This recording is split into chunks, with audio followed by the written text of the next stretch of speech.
Now, if you happened upon my next guest in a bar, you might find her to be adept at a number of subjects, such as the electrocution of weeds, labels that change as foods go bad, or crisps made from salmon skin, and perhaps even why it's good to look up chickens' bums. All of which she learned working from one of the world's best known banks.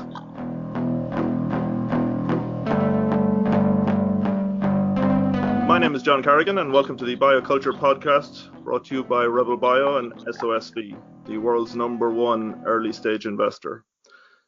Now, FoodBytes by Rabobank is a next-generation pitch competition meets networking event that brings together the game-changing startups, investors, and industry leaders pioneering the future of food and agriculture.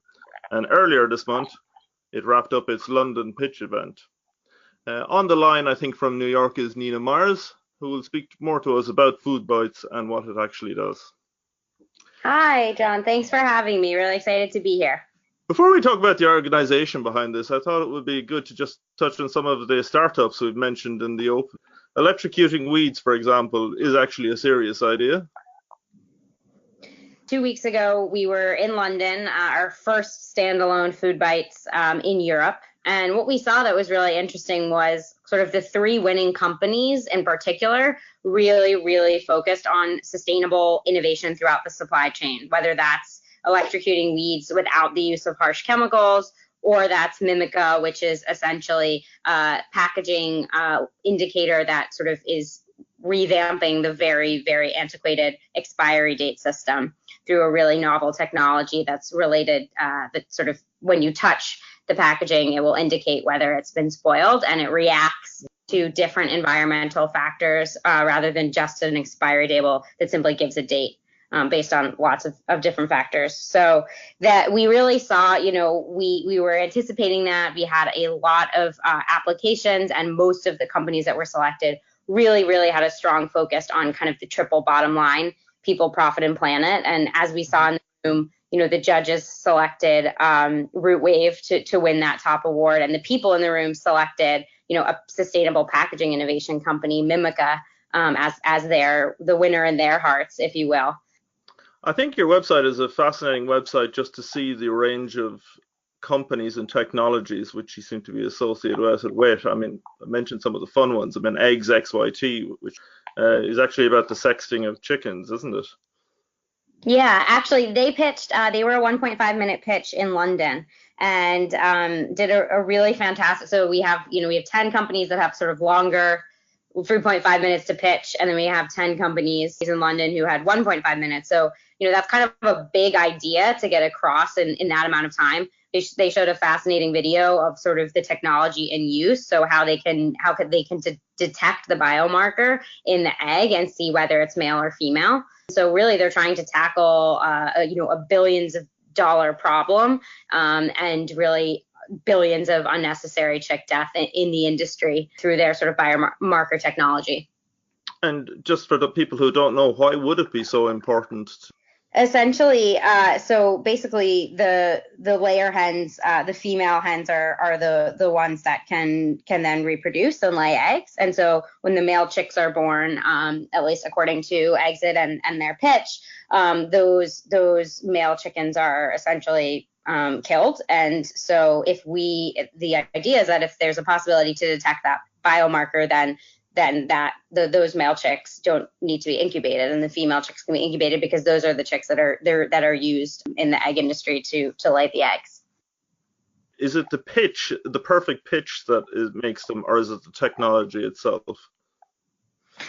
Yeah, it's certainly a combination of the two things. At the end of the day, FoodBytes is a pitch competition, but it's a lot more. Our goal is for it to be a continuous community. Our goal is that it's an ecosystem that kind of brings together these incredibly innovative, sustainable food and ag companies with investors, with corporates, with industry leaders, with media.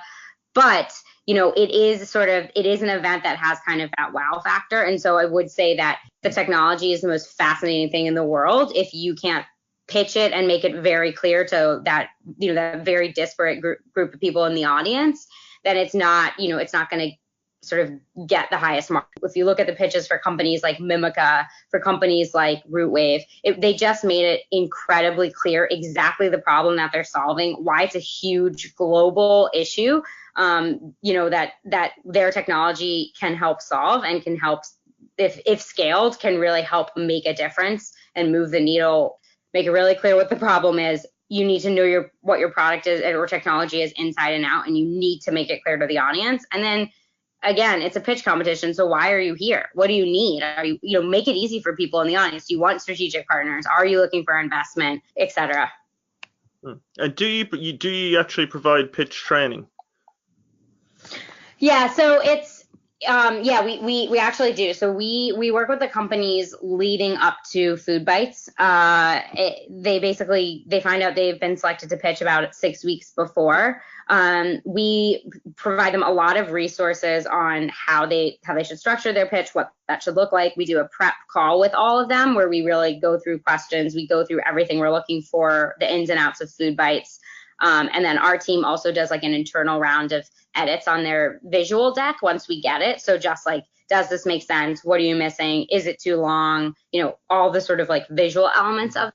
And then the day before FoodBytes, we have a mentor day. So people don't necessarily know this in the public audience, but like I was speaking about earlier, sort of this idea of building a larger ecosystem and building a continuous community. We, on the day before, they do small group mentor sessions with all different industry experts in fundraising, branding, PR, sort of lots of different areas of business development. And they get to do those group sessions with other entrepreneurs, build camaraderie, meet these experts that will hopefully continue to help them on their journeys as they grow their businesses. And then as a part of Mentor Day as well, they also get to rehearse their pitch for the judges. So they get to get the jitters out. They get to get really hard-hitting feedback from a panel of expert judges on how it went, what they should change for the next day, whether that's visually or that's, verbal changes to their pitch.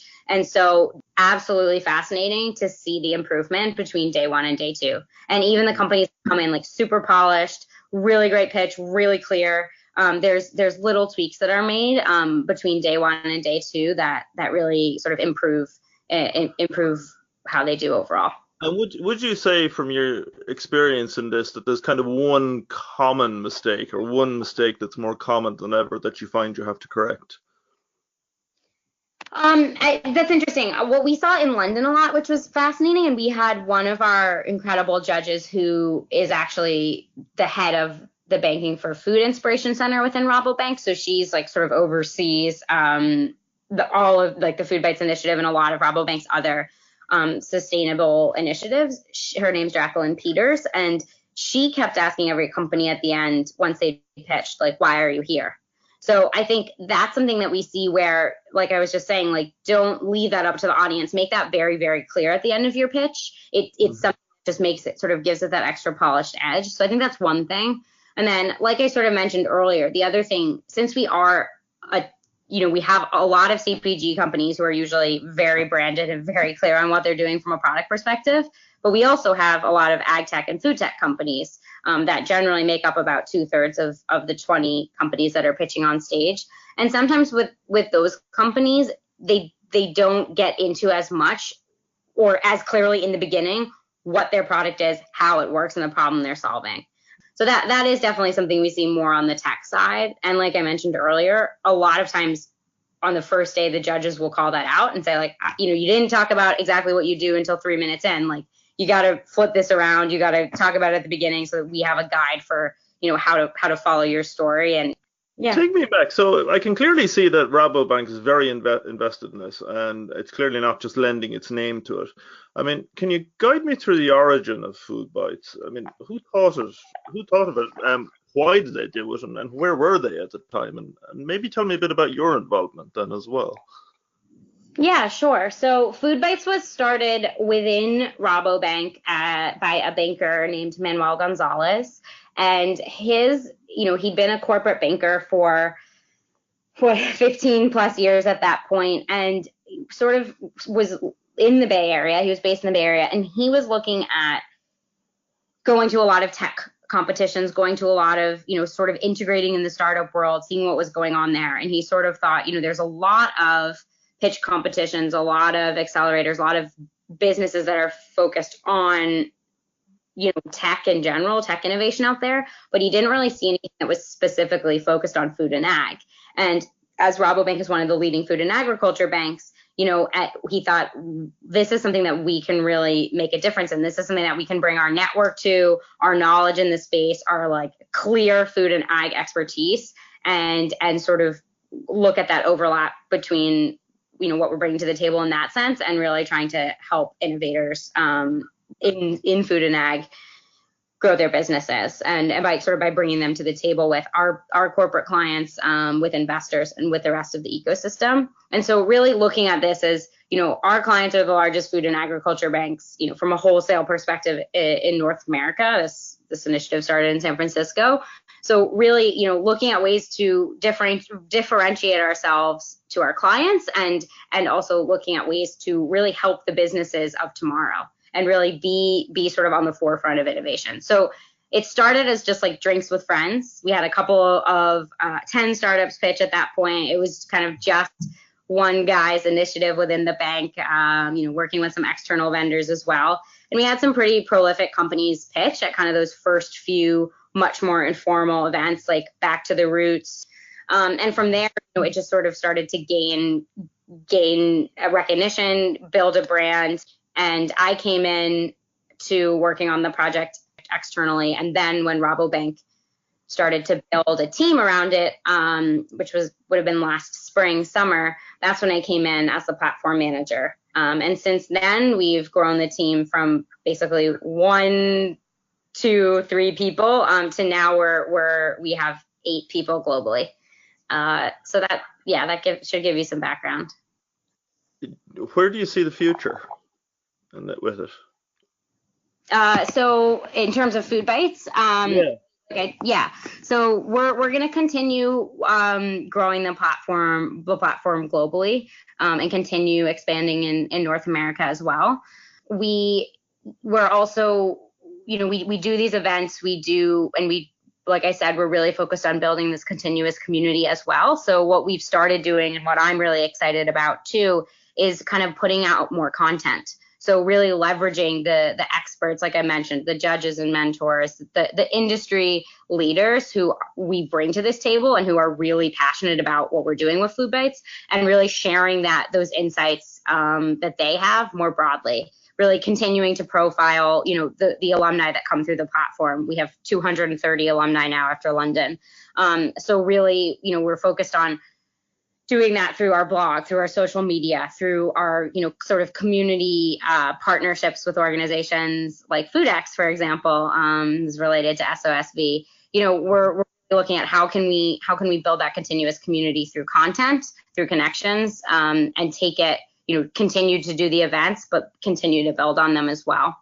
So yeah, that's sort of what we have coming next. We'll be in San Francisco in March, following New York in October, and then there's a couple of other global cities that we're looking at that I can't disclose right now. But Rabobank is a global bank. We have a network that reaches the entire world. So we want to bring this initiative to places where food innovation and agriculture innovation are really at the forefront. I'm curious, so you're going to be in San Francisco. Between San Francisco, New York, and London, do you find the startups involved different in terms of? Yeah. I mean, in terms of their aspirations, how conservative they are as ideas. Types of investors they might attract. Yeah, I mean, more. I don't. The answer is maybe there's sort of differentials on that kind of nuance level, but like sectors, we see a lot more ag tech applications and pitch companies in San Francisco. In New York, for example, we see a lot more CPG and beverage.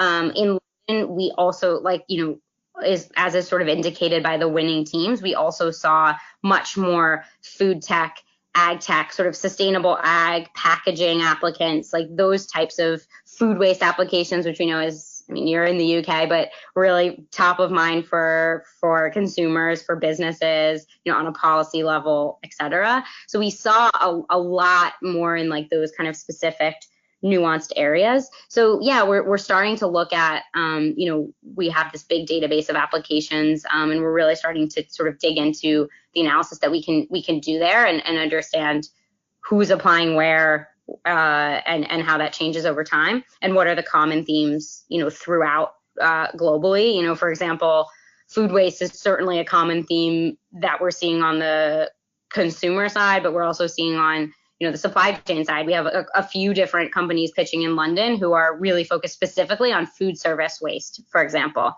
right? Another one is plant-based innovation. So we're seeing, like, over time, we're seeing lots of really incredible plant-based innovators, real ingenuity that we've never seen in the past. We have a company that's making sushi out of tomatoes, for example. We have a company that's upcycling juicery pulp from juice presses into a plant-based fiber nutritious cereal product focused on kids and families. So we're sort of seeing that there's and so we're just continuing to see companies move the needle in that regard and do things in continually more innovative ways.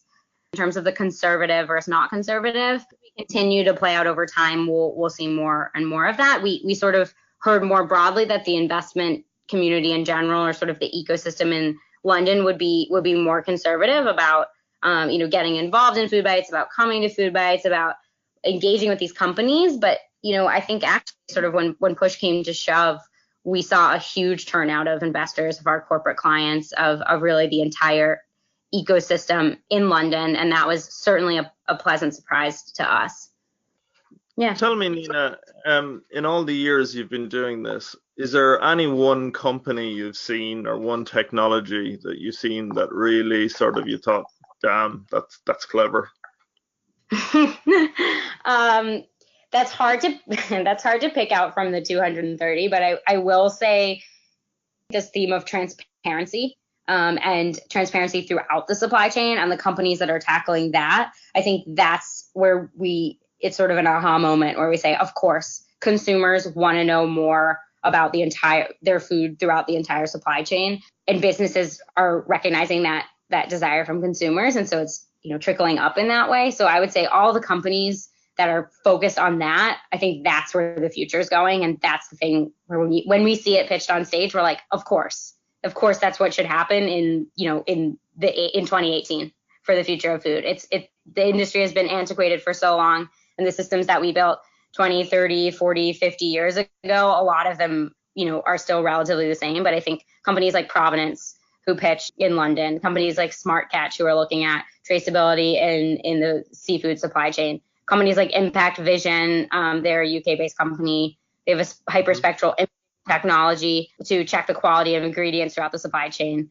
Companies like Soma Detect, who's going to be pitching in New York, and they are really looking at the quality of milk, sort of at the very beginning of the supply chain with the cow. Companies like that are making it more transparent, making our food more transparent from farm to fork. That's what I see as the future, and that's one thing that gets me very excited. But it's hard to pick. I kind of feel like all 30 startups are my children, and so it's hard to pick favorites. Nina Meyer from FoodBytes, thank you very much for talking to us today. Maybe you could just tell our listeners where they can go to find out more information. Yeah, of course. You can learn more about FoodBytes at FoodBytes, BYTES World, WORLD.com. You can check us out on Twitter at FoodBytes, at Instagram at FoodBytes by Rabobank, LinkedIn, we're FoodBytes by Rabobank as well. And go check us out and come see us in New York, October 18th. Great. Thank you very much, Nina. Thanks, John. Really appreciate it. Thank you.